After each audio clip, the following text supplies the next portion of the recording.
Hello बच्चों, let's read the question. So the question here says draw a schematic sketch of PBR 322 plasmid and label the following in it. तो वहाँ पे हमें label करना है एक तो ORI और एक ROP जीन्स जो है इसकी लेबलिंग करनी है. So let's write down the key concept for this question. So जो इस question का key concept है वो है artificial E. coli cloning vector PBR 322. तो ये इस वेक्टर का नाम है, जबकि हम देखते हैं इस वेक्टर का ये नाम जो है वो किस वजह से आया है. सो स्मॉल लेटर p है, ये प्लाज्मिड के लिए स्टैंड करता है. d और r का मतलब है जो नेम ऑफ द साइंटिस्ट है बॉलिवर एंड रॉड्रिक्स, जिन्होंने इसको डिस्कवर किया था. एंड जो 322 है वो ऑर्डर ऑफ डिस्कवरी है इन दैट पर्टिकुलर लेबोरेटरी. मतलब इस तरह के 325, 328 और भी वेक्टर्स हैं, लेकिन जो सबसे आइडियल और यूजेबल वेक्टर है वो यही वेक्टर है. सो हम देखते हैं कि PBR 322 का एक स्कीमेटिक डायग्राम हम यहाँ पे देखेंगे. इस डायग्राम में हम देखेंगे कि क्या क्या चीजें हम देख सकते हैं. तो यहाँ पे सबसे पहले तो दो तरह की एंटीबायोटिक रेजिस्टेंट जीन्स होती हैं. एक जीन है जिसकी वजह से ये बैक्टीरिया एम्पिसिलिन के लिए रेजिस्टेंट है, और दूसरे साइड पे एक और जीन है जिसको हम बोलते हैं टेट्रासाइक्लिन रेजिस्टेंट. तो ये इम्पार्ट करती है इसको टेट्रासाइक्लिन रेजिस्टेंस की प्रॉपर्टी.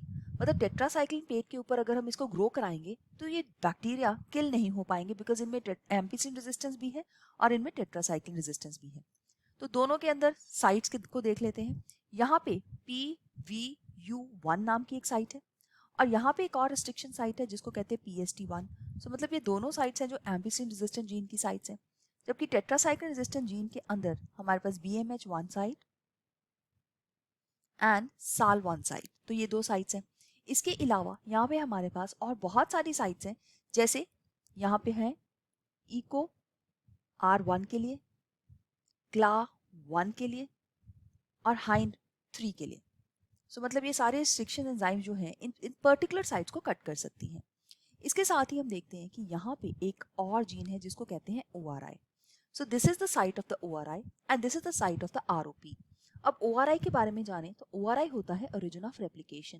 ओरिजिन ऑफ रेप्लिकेशन का किसी भी वेक्टर के अंदर ये काम है कि वो कंट्रोल करता है कॉपी नंबर्स को, कंट्रोल्स द कॉपी नंबर. तो हमें हमेशा ही इस तरह का वेक्टर सिलेक्ट करना चाहिए जिसका ओरिजिन ऑफ जो रेप्लिकेशन है वो हाई कॉपी नंबर को सपोर्ट करे, ताकि हम मल्टीपल कॉपीज उसकी बना सकें. अलॉन्ग विद दैट ये वो साइट है जहां से इनिशिएट होगी रेप्लिकेशन. मतलब DNA की फॉर्मेशन जब होनी है तो इस पर्टिकुलर साइट से होनी है. Along with that there is another one which is ROP. ROP की फुल फॉर्म है रेप्लिकेशन ऑफ प्लाज्मिड.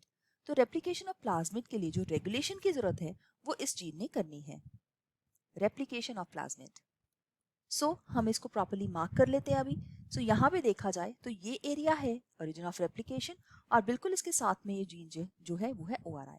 तो हमने इन दोनों साइड्स को लेबल कर लिया है. So I hope you have understood it well. All the best. Thank you.